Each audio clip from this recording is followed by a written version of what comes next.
पहिले सबभन्दा सुरुमा चाहिँ आफ्नो कम्प्युटर अथवा ल्यापटपमा गुगल क्रोम खोलेर त्यहाँ गुगलमा चाहिँ तपाईले सेयरइटलाई चाहिँ सर्च गर्नुपर्ने हुन्छ।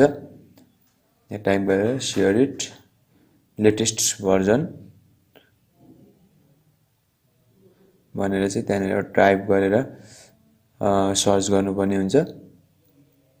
त्यो गरेपछि चाहिँ यहाँनिर धेरै प्रकारको सेयरइटहरू आउँछन्। हामी चाहिँ यहाँ दोस्रोमा जुन सेयरइट डाउनलोड सेयरइट फ्री लेटेस्ट भर्जन छ त्यसमा चाहिँ क्लिक गर्नुहोस्। त्यति गरेपछि त्यहाँनिर चाहिँ तपाईलाई लेटेस्ट भर्जनको सेयरइटहरू चाहिँ पाउन सक्नुहुनेछ। त्यहाँ क्लिक गर्नुहोस्। त्यहाँ क्लिक गरेपछि तपाईहरुको यस्तो फाइल अर्को खुल्छ। त्यहाँ चाहिँ तपाईले फ्री डाउनलोड फर विन्डोज भन्ने देखिराख्नु भएको छ। त्यहाँ पल्लोपट्टि चाहिँ तपाईको डाउनलोडको साइन छ, त्यहाँ चाहिँ क्लिक गर्नुहोस्। त्यहाँ क्लिक गरेपछि तपाईको त्यहाँनिर चाहिँ डाउनलोडिङ सुरु हुनेछ। केही समयपछि देख्नुहुन्छ यहाँ त्यहाँ चाहिँ डाउनलोडिङ चाहिँ भइरहेको छ। तपाईको यो डाउनलोड भइसकेपछि तपाईले यसलाई इन्स्टल गर्नुपर्ने हुन्छ। त्यसलाई इन्स्टल गर्नुपर्ने हुन्छ।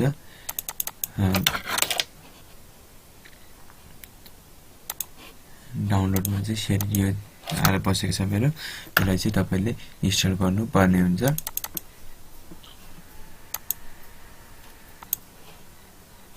तपाईको सेयरइट इन्स्टल हुन थालेको छ। एक्सेप्ट गर्दै जानुस्, सबैलाई नेक्स्ट नेक्स्ट गर्दै जानुस्।